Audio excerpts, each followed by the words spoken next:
Bom dia, senhoras e senhores. É uma honra mediar a palestra especial desta manhã.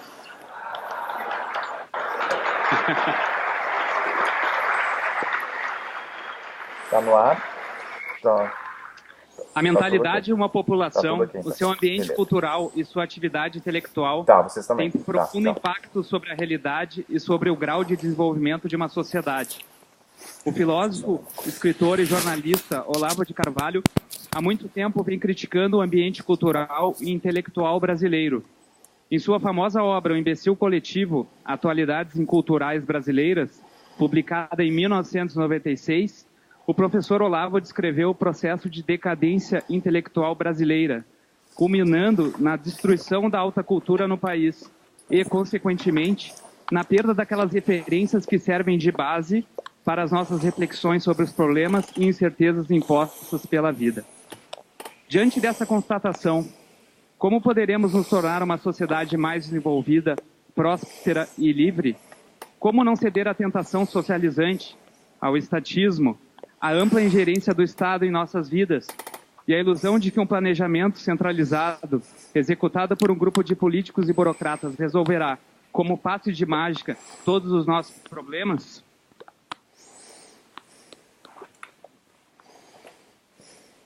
É para tratar desses e outros assuntos que convidamos o professor Olavo de Carvalho para esta palestra especial, retornando ao Fórum da Liberdade, 14 anos após a sua última participação.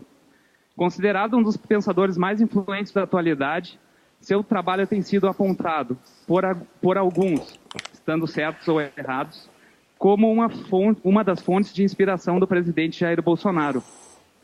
O professor Olavo, no entanto, tem tecido críticas contundentes ao atual governo. Com a palavra, o filósofo, escritor e jornalista Olavo de Carvalho.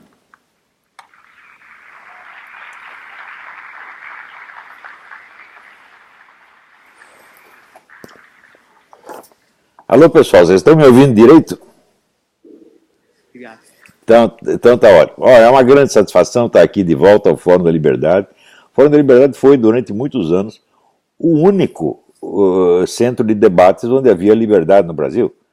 Na época em que os conservadores e liberais estavam 100% excluídos de todo o meio universitário, da mídia, etc., do debate público em geral, o Fórum da Liberdade concedia até a esquerdistas o direito de discutir com a gente.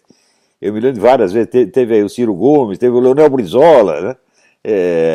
Era um negócio de uma gentileza que contrastava de maneira brutal com a estupidez e crueldade dos nossos adversários, vamos chamar adversário assim, por uma questão de gentileza, né? E, note bem, os meus primeiros livros, minhas primeiras intervenções no debate público brasileiro datam há mais de 30 anos, e eu vejo que até hoje os intelectuais esquerdistas acadêmicos, agora que eles começaram a captar algo, não do meu pensamento, mas dos autores que eu cito, com os quais eles me confundem. Então, a inabilidade dessa gente para entender o meu pensamento é um negócio tão majestoso que ela basta para explicar, vamos dizer, a derrota que esse pessoal sofreu. Que nós conseguimos tirá-lo do alto da glória e botá-lo no fundo do poço. Né? É aquele negócio, o Lula está na cadeia, babaca. É isso que eles conseguiram. Né? Então, essa total inabilidade e essa humilhação intelectual horrível explica as reações que esse pessoal tem, pessoal tanto acadêmico quanto midiático, né? Que daí o que eles podem fazer é me xingar, inventar história, criar fofoquinha, buscar fofoquinha de 40 anos atrás. Agora, se a grande objeção do Olavo de Carvalho, olha, o Olavo de Carvalho, ele na década de 70, ele comeu 3 mulheres, talvez até mais, né? É esse o nível da discussão que os caras estão propondo. Meu Deus, é patético, patético, é? Então, veja, a discussão brasileira, toda ela, se travou sob um fundo falso criado pela hegemonia esquerdista, que era empreendida por incapazes, analfabetos funcionais, né, bobocas, no fim das contas. Né? Só que às vezes esses bobocas nos enganam até nós. Nós mesmos caímos na conversa deles e captamos a nossa história dentro de um quadro que eles criaram. E este quadro, vamos dizer, é comum, de certo modo, a pessoas que se dizem de esquerda como a pessoas que se dizem de direita. Quando saiu este documentário excelente do Brasil Paralelo, 1964, houve uma mobilização geral das universidades, não, esses caras estão fazendo propaganda da ditadura. Quem quer que assista o filme vê que não faz propaganda nenhuma da ditadura, que ele tem uma visão crítica muito equilibrada da coisa e levanta alguns pontos que têm de entrar em discussão. Um deles é esse. Você vê, durante 30 ou 40 anos, ou mais, a discussão foi assim. De um lado nós temos a esquerda progressista, nacionalista, que quer nos liberar do imperialismo, e do outro lado nós temos, vamos dizer, os opressores fascistas que nos impuseram a ditadura e mataram um monte de pessoas. Né? E até hoje nós acreditamos nisso. Seja a favor ou seja contra, as pessoas acreditam nisso. Acredito, em primeiro lugar, assim, que de um lado acredito que os militares eram os assassinos, criminosos, fascistas, etc., etc., coisa que não eram. De outro lado, o pessoal da direita acredita que as forças armadas nos liberaram do comunismo. Tudo isso, então, mostra que a discussão está centrada em torno de adesões puramente sentimentais, puramente emocionais, sem nenhum fundamento histórico. Os militares jamais foram os monstros que a esquerda os pintou e também jamais foram os libertadores do Brasil como eles próprios se pintam. O que aconteceu em 1964? Aconteceu que líderes civis como Carlos Lacerda, Adhemar de Barros, Auro Moro Andrade e outros criaram um movimento popular que colocou nas ruas o maior protesto de massas que tinha havido até então, que foi a famosa Marcha da Família. Tem 1 milhão de pessoas na rua. O presidente João Goulart, apavorado, se juntou com o seu cunhado, Leonel Brizola, no Rio de Janeiro, para organizar uma resistência armada, mas desistiu. Ele contou os revólveres, viu que não ia dar para aguentar o tranco e foi embora para o Uruguai. E aí o presidente do Senado, Auro Moro Andrade, decretou vaga à presidência da República e automaticamente o Senado nomeou o presidente e o vice, Raniero Mazzilli. Estava aí acabado o regime de João Goulart. Acabou naquele instante. Qual a resistência que os comunistas ofereceram? Nenhuma, fugiram todos. Né? O pessoal dizia até que o Leonel Brizola fugiu disfarçado de mulher. Não sei se foi de mulher ou de soldado, mas ele fugiu, ele e o Jango. Não houve resistência armada nenhuma. Você sabe quantas pessoas morreram naqueles dias? Quantas pessoas sofreram violência naquele dia? Foi um líder comunista, Gregório Bezerra, que levou um cacete dos malucos lá em Pernambuco. E o outro foi um estudante maluco que deu um tiro no próprio pé. Isso foi a totalidade da violência no 31 de março, 1º de abril. Ou seja, não havendo resistência militar alguma, para que era preciso a intervenção dos militares? Para absolutamente nada. O governo estava caído, o lado vencido não oferecia resistência militar alguma, o vice-presidente já estava empossado na presidência e o problema estava resolvido. Daí aparece o general Olímpio Mourão Filho, lá de Minas Gerais, e põe os tanques na estrada, né, para apaziguar o país, onde não havia violência alguma. E daí os militares avançam, tomam o poder, escolhem como presidente o general Humberto de Alencar Castelo Branco e ele toma posse. A primeira coisa que ele diz, primeira declaração do novo presidente militar: a direita reacionária não dominará o país. Quem é a direita reacionária? Carlos Lacerda, Adhemar de Barros, Auro Moro Andrade, o Senado, toda a liderança civil. Ao longo do tempo, os militares destruíram toda essa liderança civil. Há até suspeitas de que mandaram matar o Carlos Lacerda. Está no livro do Carlos Heitor Coni a respeito. Destruíram completamente a liderança direitista, acabaram com a atividade política, reduziram o Congresso a carimbador de decretos e governaram ao longo de 20 anos. Ao longo desses 20 anos, é verdade, eles combateram a guerrilha, mas eles ajudaram de tal modo o restante da esquerda, a esquerda pacífica, que, vocês viram, o diretor da maior editora comunista do Brasil, Enio Silveira, uma semana antes de morrer, e as palavras dos moribundos têm peso, ele me disse o seguinte: a minha editora só sobreviveu durante esses 20 anos graças à ajuda que recebeu do governo militar. Quando a situação engrossava, eu ia lá para o Golbery, pedia dinheiro, ele dava. Ao mesmo tempo, havia a teoria da panela de pressão, que, por não querer cercar os comunistas por todo lado, deixou aberta para eles uma válvula. Qual era essa válvula? As universidades e a mídia. Entregaram as universidades e a mídia para os comunistas, e eles fizeram uma festa. Você vê, naquele tempo, quem andava junto com o general Golbery dando conselho a eles? Um comunista histórico, o Hélio Gaspari.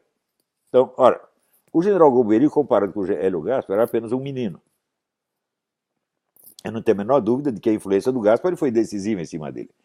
Resultado, quando terminou o regime militar, todas as forças políticas de direita, liberais e conservadoras, estavam destruídas, enfraquecidas, e só o que sobrava. A única força política que sobrava, que tinha força ainda para se impor, era o quê? A esquerda.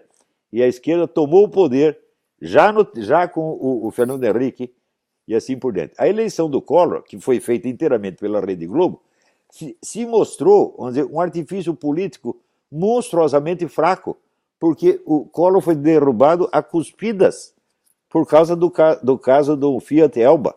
Quer dizer, com nada você derruba um presidente. Com nada a esquerda mobilizou a nação inteira, e a nação inteira foi atrás da esquerda, gente.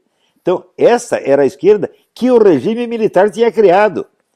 Então não venham esses militares, esses generais de cabelo pintado, se gabar para mim de que eles libertaram o país do comunismo. Ao contrário, vocês, militares, entregaram o país à esquerda, e a esquerda então dominou o país por 35 anos, humilhando vocês diariamente.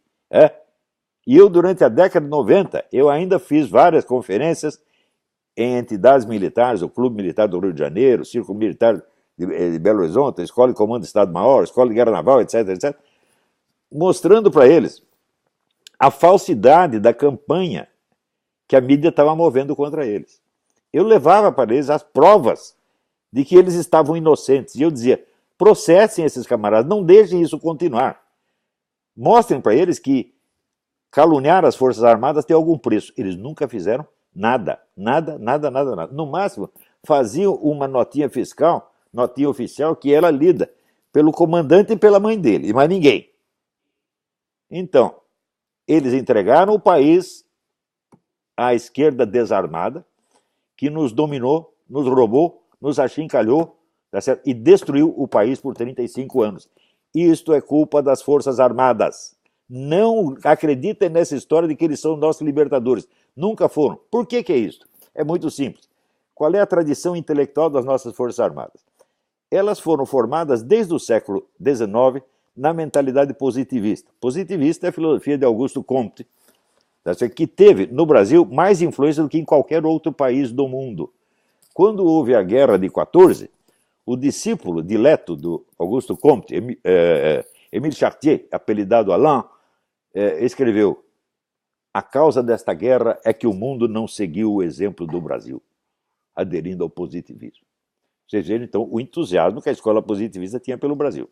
Ora, a ideia positivista é a extinção da atividade política e sua substituição por uma administração científica ditatorial, por uma ditadura de técnicos e militares. Esta é a doutrina positivista central.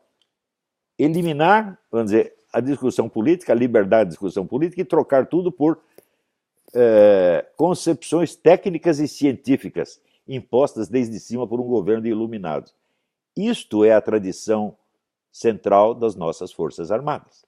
Se vocês estudarem direitinho a história das ideias políticas do Eric Voegelin, vocês verão que onde o positivismo conseguiu se impor, logo em seguida foi substituído pelo comunismo. Ele abre as portas para o comunismo. Veja, nos Estados Unidos, após o fim da guerra, a escola, os herdeiros de Augusto Comte, positivistas e neopositivistas, conseguiram dominar a universidade americana na base do boicote dos seus adversários. Isso está bem narrado no livro do filósofo australiano Harry Redknapp, The Malign Masters, os mestres malignos. Logo em seguida, em menos de 2 décadas, o positivismo já tinha sido substituído pelo comunismo, que dominou 100% a universidade americana. Vocês vejam o desastre que é esse positivismo. Dizem que o autor do positivismo Augusto Comte morreu louco. Eu acho que ele viveu louco o tempo todo. E isto foi a filosofia que mais influenciou os nossos militares até hoje. Só que hoje, eles não sabem que são positivistas e nem sabem o que é positivismo. Eles repetem as ideias positivistas e as atitudes positivistas sem sequer saber o nome da escola filosófica que moldou sua cabeça. Então, esses são os nossos. Com esses libertadores, onde é que nós podemos parar? Íamos parar exatamente nas mãos do PT. Entregaram o Brasil ao PT sem nem perceber o que estão fazendo, e hoje ainda não percebem. Então nós temos que parar de dar ouvidos a esses que se gabam de ter libertado o Brasil. Não libertaram nada. Os que libertaram foram destruídos e mortos. Carlos Lacerda e outros. Nós nada devemos aos militares nesse aspecto. Sob outros aspectos devemos muito, porque eles fizeram uma administração econômica esplêndida. Isso ninguém pode negar. Tá certo? Mas, por outro lado, eles também criaram esse sistema de uma universidade em cada esquina, que hoje gera 50% de analfabetos funcionais colocados na praça anualmente com seus diplominhas. Vocês imaginam o custo que isso tem para o Brasil? Imagina o custo do ensino universitário no Brasil, o nosso Ministério da Educação é um dos que tem a maior verba, tá certo? Tudo isso para que metade dos formandos sejam completamente incapazes. Vocês imaginam o dano que esses incapazes trazem em todos os setores da atividade onde eles atuam? Tudo isso foi pago com o dinheiro do povo brasileiro. E, além disso, não só na esfera do ensino público, mas no ensino privado a mesma coisa. Não podemos idealizar o ensino privado, porque uma grande parte desses analfabetos funcionais provém de faculdades que são da propriedade de deputados e senadores, né? Isto quer dizer, educacionalmente, o regime militar corrompeu o país até a base. Politicamente, destruiu a possibilidade de uma política eficaz de direita e abriu as portas ao domínio tucano-petista, cujo domínio nós sabemos o quanto nos custou. Então, chega de gente, sabe, com papo, né? Nós precisamos da realidade. Temos que pegar a nossa história e pegar esse regime militar, ver os seus méritos, que houve, sem dúvida, e, ao mesmo tempo, os seus pecados, que não são pequenos. Enquanto nós não pararmos de tomar posição com base em adesão emocional a slogans, nós não vamos melhorar este país. O que mais falta no Brasil é conhecimento sério. O Brasil já tem, desde o século XIX, ele tem um proverbial ódio ao conhecimento. Isso está bem documentado nas obras do Machado de Assis e do Lima Barreto. Do Lima Barreto é que ele tem aquela cena do Policarpo Quaresma, que as velhinhas passam na rua e vem ali, pela janela, vem a biblioteca do Major Quaresma e pergunta assim, mas para que tanto livro se ele não é nem bacharel? Então, no Brasil nós temos o culto do bacharel e temos horror ao conhecimento. Até hoje, né, a atitude não mudou absolutamente nada. Nós aqui do Fórum da Liberdade, nós podemos inaugurar uma nova era de discussão sensata, sem, vamos dizer, sem esse partidarismo emocional bocó. Nós temos que parar com isso, gente. Nós temos que tomar consciência do que realmente nos aconteceu. E cada um tem que reconhecer os seus erros. Eu acho que pessoas que não são capazes de reconhecer os seus erros não têm o direito de querer punir os erros dos outros. Então, isto eu estou falando não é para este ou aquele oficial, para todas as Forças Armadas. Eu nunca vi, dentro das Forças Armadas, o menor esforço para medir os efeitos desse erro positivista monstruoso. Hoje eles estão querendo de novo impor a norma positivista. Nós resolvemos tudo e não queremos ouvir os ideológicos. Quer dizer, como se eles fossem científicos, como se o positivismo fosse uma teoria científica e não uma ideologia das mais grosseiras e mais enganosas que o mundo já conheceu. E pior, uma ideologia chega, vamos dizer, ao seu maior sucesso quando ela já não é reconhecida como ideologia. Quando ela penetrou de tal modo no senso comum que ela parece a realidade mesma. Então, o positivismo ainda é o grande vitorioso no Brasil. E o positivismo não pode fazer face ao comunismo porque ele é o pai do comunismo. Ele abre as portas para o comunismo. Ele tapa a boca, vamos dizer, da direita, dos conservadores, dos cristãos, e daí sobra o quê? O monopólio ideológico da esquerda, como aconteceu no Brasil, gente. Nós temos que tomar consciência, nós temos que acordar, tá certo? E não temos que ser bonzinho com ninguém, né? Então, eu acho que este fórum é um lugar muito propício para esse tipo de tomada de consciência. Tá? Era isso que eu tinha a dizer. Obrigado.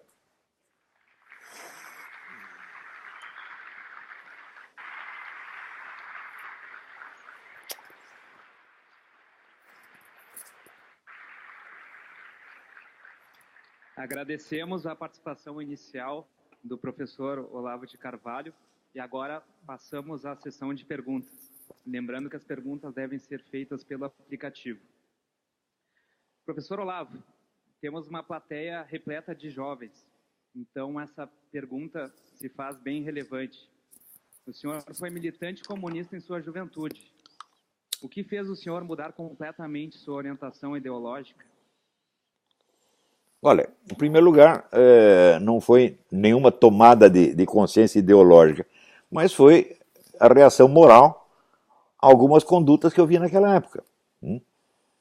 Eu conheci bem os comunistas naquela época e vi, se esses camaradas tomassem o poder, ia ser muito pior do que com os milicos, como de fato foi. Os comunistas são os maiores assassinos da história, e por isso mesmo eles têm horror de contar cadáveres, né? Eles acham que se você diz, olha, os comunistas mataram 100 milhões de pessoas, eles chamam isso de contabilidade macabra. Então, o problema não é cometer homicídios, o problema é contá-los. Como é que a gente pode levar essa gente a sério? Para eu mudar minhas ideias políticas, o processo foi muito mais demorado, né? Não foi uma coisa do dia para a noite. Mas o choque moral diante da conduta dos comunistas foi uma coisa repentina. Obrigado. Professor, como o senhor enxerga o ambiente cultural e atividade intelectual no Brasil atualmente? Que mudanças o senhor percebe que ocorreram nos últimos tempos, desde quando o senhor escreveu O Imbecil Coletivo? Na sua visão, qual é o futuro que se vislumbra para o Brasil? E ainda, que papel o senhor atribui ao governo Bolsonaro na construção desse futuro? Bom, em primeiro lugar, naquela época eu defini o Imbecil Coletivo como uma coletividade de pessoas de inteligência normal ou superior que se reuniam para imbecilizar-se umas às outras, né? Só que hoje esse processo já se completou, eles já estão imbecilizados. Então, nós tínhamos um imbecil coletivo, agora temos uma coletividade de imbecis, que é a totalidade da mídia, a quase totalidade dos professores universitários. É gente de uma inépcia, de uma ignorância assim, indescritível. Tá certo? E eles estão compensando essa ignorância com acessos de fúria. Você liga a televisão, está lá o Marco Antônio Viu gritando, ele é um criminoso, ele está chamando a polícia para dar um jeito do Olavo de Carvalho. Meu Deus do céu, que coisa mais pobre, deplorável. São todos assim. Agora, também apareceram os generais dando palpite e fazendo besteira. Quer dizer, é o outro lado da estupidez, está entendendo? Então, não é a direita contra a esquerda. No Brasil, a direita está se formando agora. Direitistas são, em primeiro lugar, anticomunistas. Você precisa saber que no tempo dos militares, veja, o governo militar fez algum filminho de propaganda anticomunista? Um que fosse? Nenhum. Publicou algum livro de propaganda anticomunista? Nenhum. Ora, você vendo a história das revoluções francesa e russa, o que você observa? Nas últimas décadas que antecederam a Revolução, o poder monárquico não tinha nenhuma propaganda contra a Revolução. Não tinha um órgão de mídia. Ficou quieto. Então, isso quer dizer que cedeu ao adversário, cedeu ao inimigo o espaço ideológico inteiro. Ora, no Brasil, o governo militar fez exatamente isso. Os anos 70 e 80 foram a época, isso foi estudado pelo embaixador Meira Pena, ele estudou isso na Câmara Brasileira do Livro, foram a época de maior sucesso da indústria do livro comunista no Brasil, o regime militar. Agora, e quanto havia de literatura anticomunista nas livrarias? Nada, nada, absolutamente nada. Ou seja, a direita teve os seus canais de expressão suprimidos, enquanto a esquerda tinha o espaço todo aberto. Isto foram os governos militares que fizeram. Ah, eles eram comunistas? Claro que não. Eram apenas imbecis, e imbecis positivistas, que se consideram superiores a todo mundo. Até hoje tem esta posição. O general pinta o cabelo, imposta a voz e ele já passa a ser um grande intelectual. É uma coisa horrível. Quer dizer, isso faz parte da pseudocultura brasileira, da destruição cultural brasileira. Nós temos que acabar com esta encenação. Nós temos que exigir que as pessoas tenham ideias sérias, que estudem antes de falar, e que reconheçam os seus erros. Você vê, toda a minha vida, o que é? É uma tentativa de corrigir um erro que eu cometi na juventude. Eu ajudei os caras a desfazer essa destruição, ajudei pouquinho, só por 1 ou 2 anos. E até hoje estou tentando consertar. Né? E esses camaradas, esses generais que abriram as portas do Brasil ao comunopetismo, tucanopetismo, e nunca se arrependeram, nunca disseram, nós erramos. O que é isto? A situação que nós recebemos, nós herdamos deles. E agora vamos esperar que os generais nos salvem de novo? Eles não vão nos salvar. Eles não nos salvaram naquela época e não vão nos salvar hoje. Somos nós que temos que fazer isso. É a sociedade civil que tem que fazer isso. E nós temos que entender o seguinte, contra o comunismo não adianta haver positivismo. Contra o comunismo, só anticomunismo, meu Deus do céu. Você veja, a literatura anticomunista, que desapareceu das livrarias durante o período militar, eu que a coloquei de volta. Não foi só isso que eu coloquei de volta. Eu coloquei, reinseri no Brasil, reinseri no mercado brasileiro mais de 1000 autores. Entre os quais, uns 200 ou 300 autores anticomunistas fundamentais, que eram totalmente desconhecidos. Você falava de Roger Scruton, ninguém sabia o que era. Você falava do Russell Kirk, também ninguém sabia. Ninguém sabia, nem Eric Wegener sabia. E foi reintroduzindo esses autores que nós restauramos o debate. Então, restaurar o debate é fundamental. Quando houver debate, a esquerda vai perder. Obrigado, professor. Aproveitando o seu conhecimento e a oportunidade única aqui, aproveito para fazer uma pergunta que está bastante em voga no Brasil. O nazismo era um regime de esquerda ou de direita? Ou essa pergunta não faz sentido? E o fascismo? Olha, muito recentemente o grande historiador israelense Zeev Sternhell publicou um livro sobre o fascismo francês. E o título é Ni droite ni gauche, nem direita nem esquerda. O fascismo é um outro fenômeno, e o nazismo é outro fenômeno ainda. Realmente não é possível você definir um regime, um movimento político somente pelo seu discurso ideológico, porque sempre existe uma tensão entre o discurso ideológico e a prática.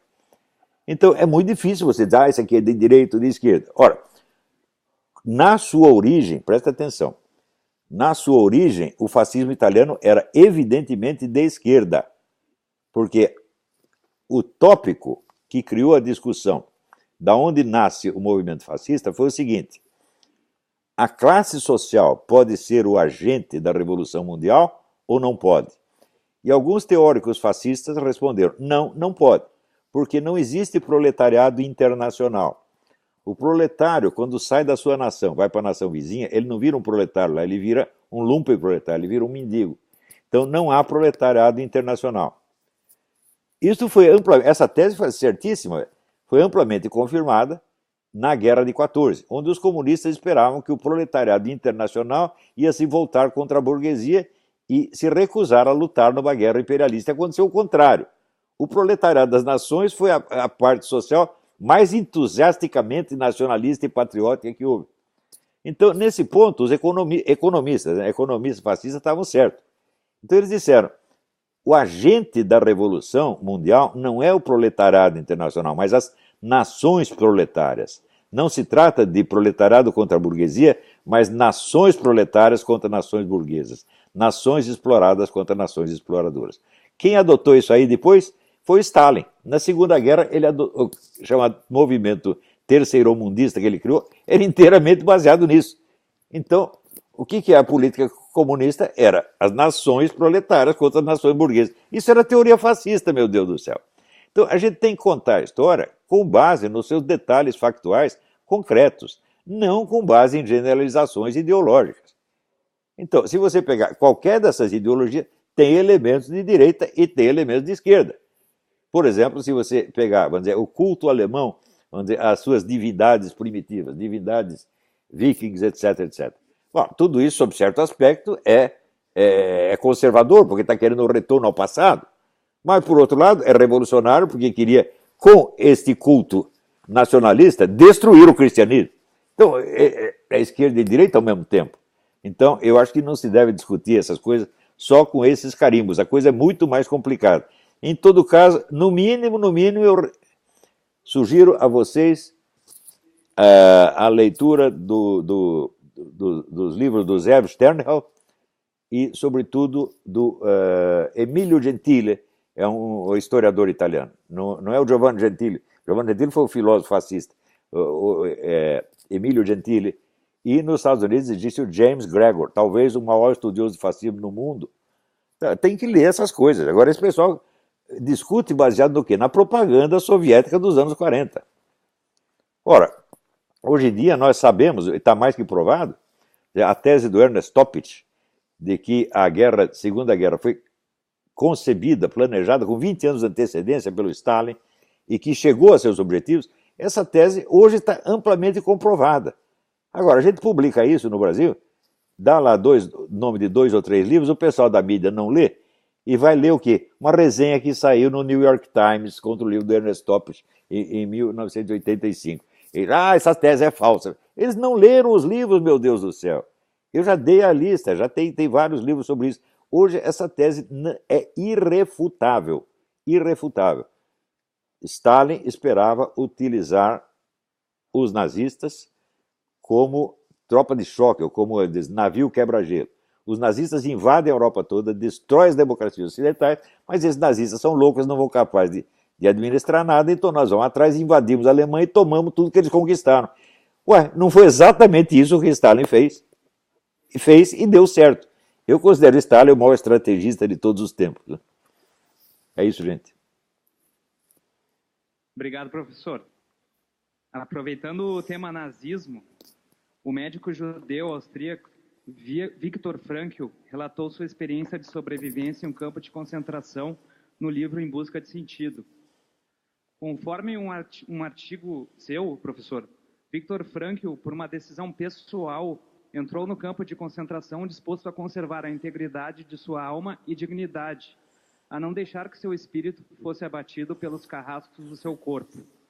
Diante desse exemplo de bravura e perseverança, contra todas as circunstâncias, como encarar a mentalidade coitadista e o vitimismo presentes em nossos tempos? Nos tornamos todos homens medíocres?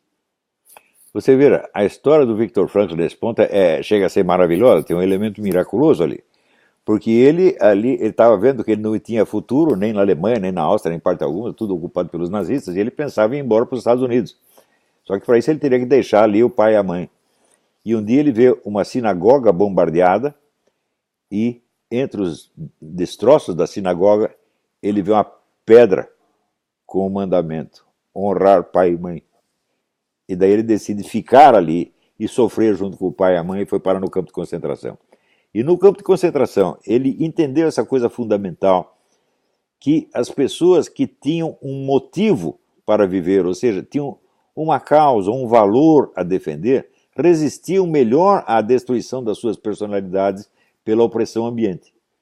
Então, por exemplo, se a pessoa tinha, sei lá, um velhinho que tinha um netinho fora, que ele precisava encontrar um netinho, criar um netinho depois da guerra, esse resistia bem. Mas a pessoa cujos valores e metas da existência tinham desaparecido, essas ficavam todas loucas. Ou cediam à opressão, acabavam até colaborando com o opressor. A gente vê isso no Brasil. No Brasil, veja, as pessoas não têm plano de vida, elas não têm metas na existência. Eu, no meu curso, eu começo, primeiras aulas, eu dou um exercício que eu chamo do necrológio. É o seguinte: você vai fazer de conta que você morreu, e que você é uma terceira pessoa, escrevendo o seu necrológio, e partindo do princípio de que tudo que você queria ser de mais alto e mais maravilhoso, você conseguiu ser. Você conseguiu ser a pessoa que você queria. Não estou falando de emprego, de dinheiro, de rendimento. Não, como ser humano. Faça de conta que você realizou as melhores qualidades humanas a que você aspirava, e daí você conta a sua vida. Esse exercício que eu peço para os alunos repetirem ao longo da vida é assim: é a tomada de consciência de quem você é perante Deus, quem você vai levar para o juízo final. Se a pessoa perde isso de vista, ela não tem mais sentido de vida e a personalidade dela é moldada apenas pela impressão que ela quer dar aos outros. Então ela vai viver num universo de fingimento, vai ser mais um homem de papelão, mais um homem de isopor, como está cheio no Brasil. O nosso parlamento só tem homens de isopor. né? São mulheres de papelão e homens de isopor. É isso que tem lá. Você não vê uma personalidade que tenha consistência. Eu acho que o nosso presidente tem consistência. Ele é uma personalidade real, mesmo porque ele já esteve perto da morte e sabe o que é isso. Os outros não, né? Os outros nunca pensam na própria morte. E quem não pensa na própria morte não merece viver. É isso.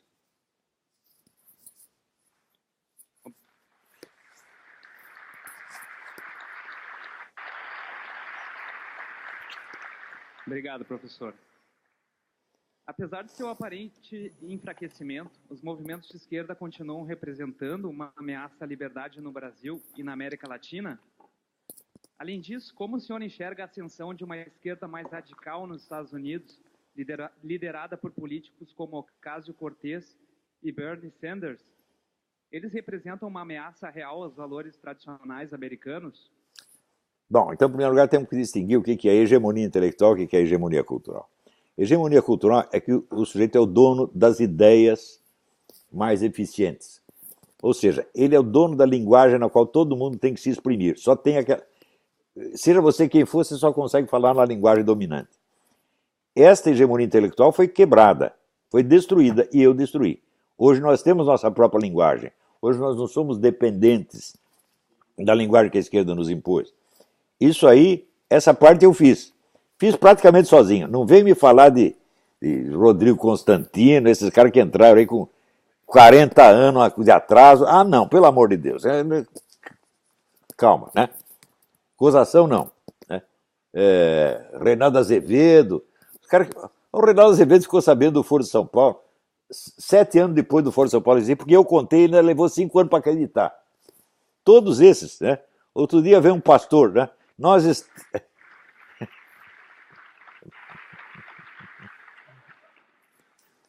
Então, até um monte de picaretas que subiram, descobriram que o antipetismo rendia e entraram também na corrente e ganharam algum dinheiro com isso. Muito bem, leva o dinheiro para sua mãe, né?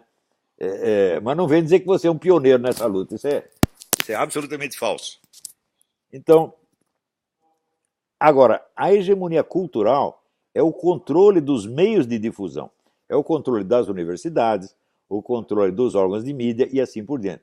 Sobretudo nas universidades, vocês vejam o seguinte: qual é o melhor sistema de controle ideológico de uma universidade? É a orientação de teses. Porque pela orientação de teses, você garante a continuidade da sua hegemonia na geração seguinte.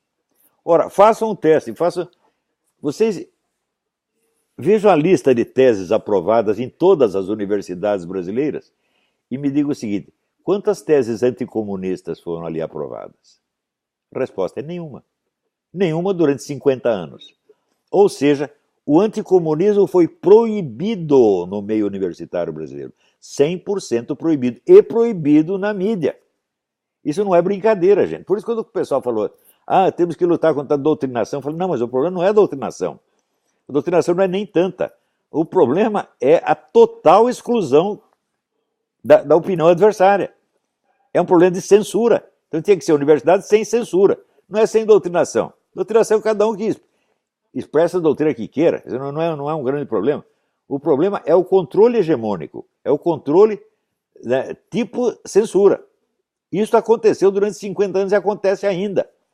Então vem esses palhaços, né, professores comunistas, dizendo, não, mas aqui nós temos a liberdade de discussão. Eu falo, então me mostra as teses anticomunistas que você orientou e aprovou. Nunca mostra nenhuma. Só tese comunista ou outra coisa. Mas anticomunismo, não. Então, o problema no Brasil, nas universidades brasileiras, não é a doutrinação comunista, é a proibição do anticomunismo. Proibição total, proibição ditatorial. É uma coisa nojenta. E na mídia também. Né? Então, você pegue lá os jornais brasileiros e fala, pô, me mostra os seus articulistas anticomunistas. Às vezes, veja, às vezes tem um no meio de 100. Quando eu fui contratado pelo Globo, o Luiz Garcia, que era então diretor da redação, ele confessou, nós tivemos que contratar o Olavo porque só tinha articulista de esquerda e estava dando na vista, então tinha que ter umzinho para se opor aos outros 200. O que é isso aí? É controle hegemônico. Esse é o problema na universidade e na mídia brasileira. E eles ainda têm esse controle. Eles dizem o que quiserem. E agora perderam totalmente a vergonha na cara. Porque eles foram tão humilhados intelectualmente que agora só resta xingar, inventar historinha, espalhar fofoquinha. É isso que estão fazendo. Quer dizer, eles estão destruindo o jornalismo brasileiro nas suas bases. Então é isso, gente.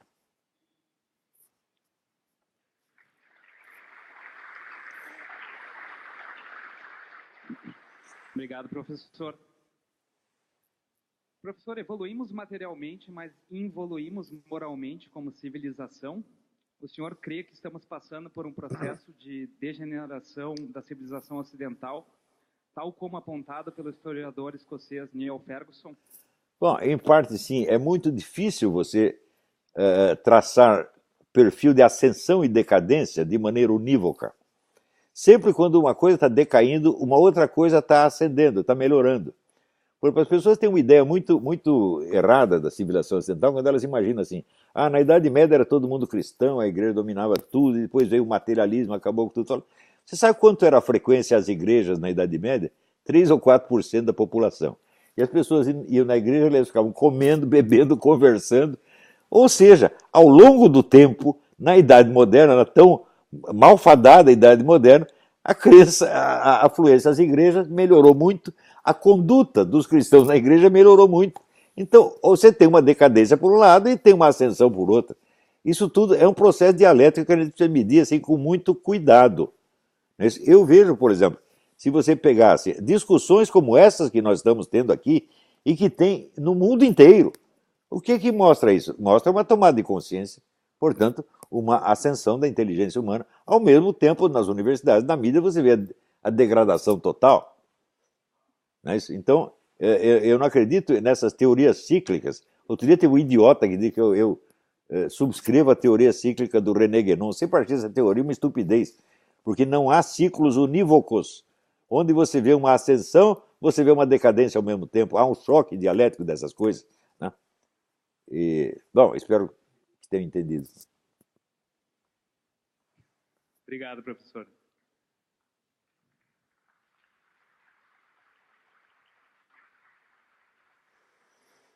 O pensamento socialista é atraente à população intelectualmente mais simples e domina a produção cultural e informacional brasileira. O que se pode fazer concretamente para mudar esse cenário? Bom, então, em primeiro lugar, nós temos que levar em conta o seguinte: a mídia brasileira, se você somar a tiragem eletrônica e impressa de todos os grandes jornais e revistas, você não chega a 1% da população.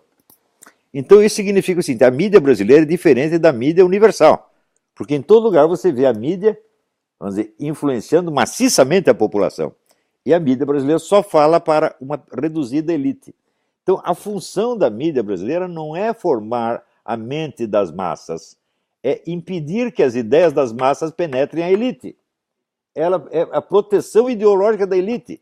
Folha de São Paulo, Estadão, Globo só faz isso.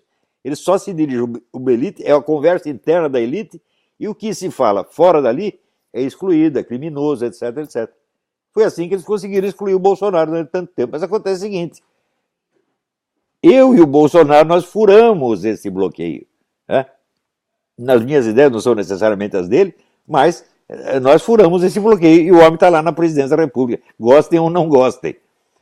Então, veja, Platão, 2.500 anos atrás, ele já ensinava o seguinte: jamais um movimento popular derrubou uma elite se não conquistasse o apoio de pelo menos uma parte dessa elite.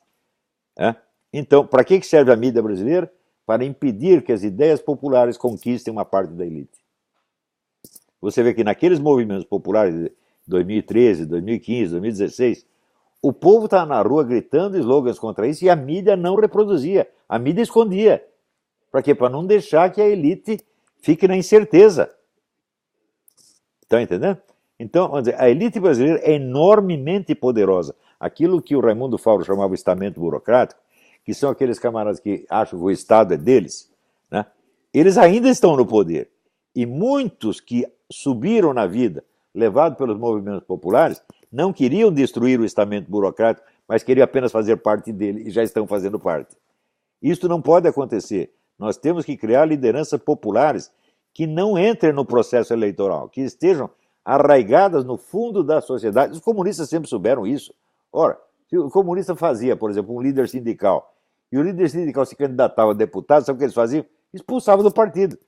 Falaram, nós não botamos você aí para ser deputado, nós não botamos você aí para brilhar em Brasília, nós botamos você aí para você liderar o povo. E isso aí, os conservadores têm que aprender. Nós temos que ter liderança popular espalhada por toda a sociedade e não mandar ninguém para Brasília, meu Deus do céu.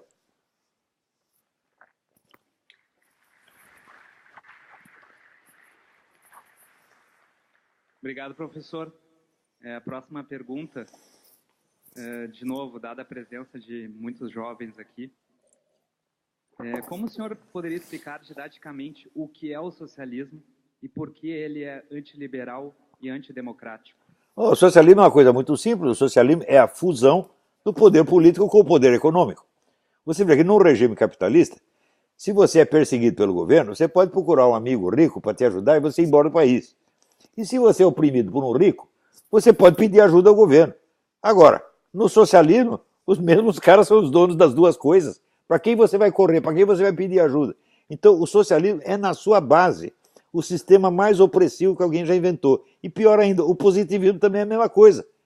Porque no positivismo, quem governa a economia são os mesmos gênios técnicos que governam a política. Então, esse é o problema, a concentração absurda de poder nas mãos de líderes que se acham iluminados. Nós temos que parar com isso. Então, por exemplo, muita gente condena, o capitalismo é um caos, etc. Mas escuta, mas só no caos existe alguma liberdade.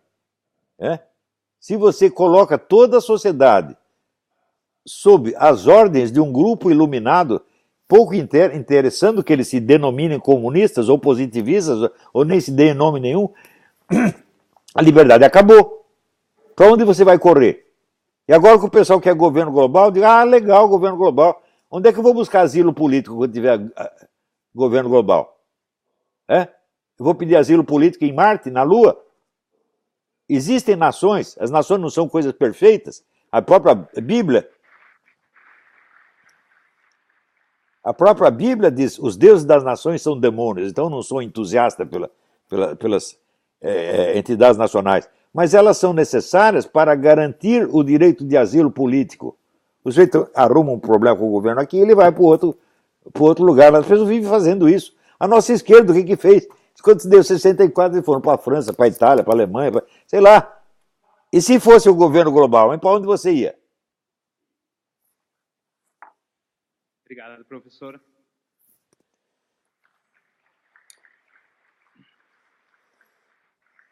Passando à nossa última pergunta. Como está a atividade e articulação do Foro de São Paulo no Brasil e América Latina atualmente? Permanece constituindo uma ameaça real à democracia na região? E o senhor está otimista ou pessimista quanto ao futuro da nossa nação? Olha, eu estou com o romancista Jorge Bernanos, que dizia: o otimista e o pessimista são apenas o gordo e o magro da filosofia. Nós temos que ser realistas e ver, em cada momento existem motivos de esperança, né, e motivos de temor. Isso sempre existe, isso é a nossa vida. Você vê, o Foro de São Paulo, ele é ainda a maior organização política que já existiu no continente. E, você vê, eu publiquei as atas do Foro de São Paulo, atas de quase 20 anos do Foro de São Paulo. Porém, vocês não podem esquecer aquilo que o Lula confessou no 15º aniversário do Foro de São Paulo, que ali o que interessava era menos as assembleias do que os contatos discretos entre governantes. E ele diz, fomos nós que colocamos o companheiro Chaves no poder. Quer dizer, você tem uma entidade internacional que está decidindo os destinos de 12 nações, pelo menos. Isso não acabou, isso existe ainda, eles atualmente estão com um pouco de falta de dinheiro, mas alguém teve a ousadia de investigar de onde saiu o dinheiro do Foro de São Paulo por 20 anos? É proibido investigar isto. Não é isso? Então, a ideia, por exemplo, quando você fala, não, mas o PT está ligado ao narcotráfico, às Farc, todo mundo diz, é uma calúnia. Como calúnia? Se você via lá o Lula presidindo a Assembleia do Foro de São Paulo junto com o Manuel Marolanda, que era o chefe das Farc. Se Você, no 15º aniversário, o chefe das Farc manda ao Lula uma mensagem agradecendo por ele ter salvado o movimento comunista na América Latina.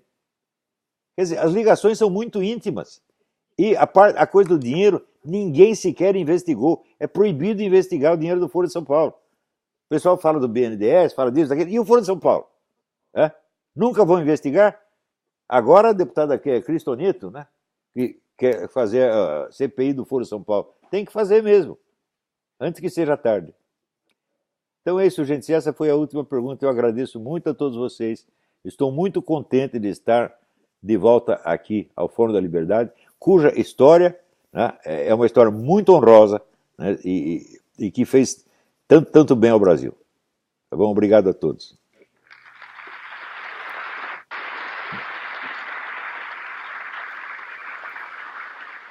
Muito obrigado, professor. Declaramos encerrado esse painel especial com Olavo de Carvalho, no Fórum da Liberdade.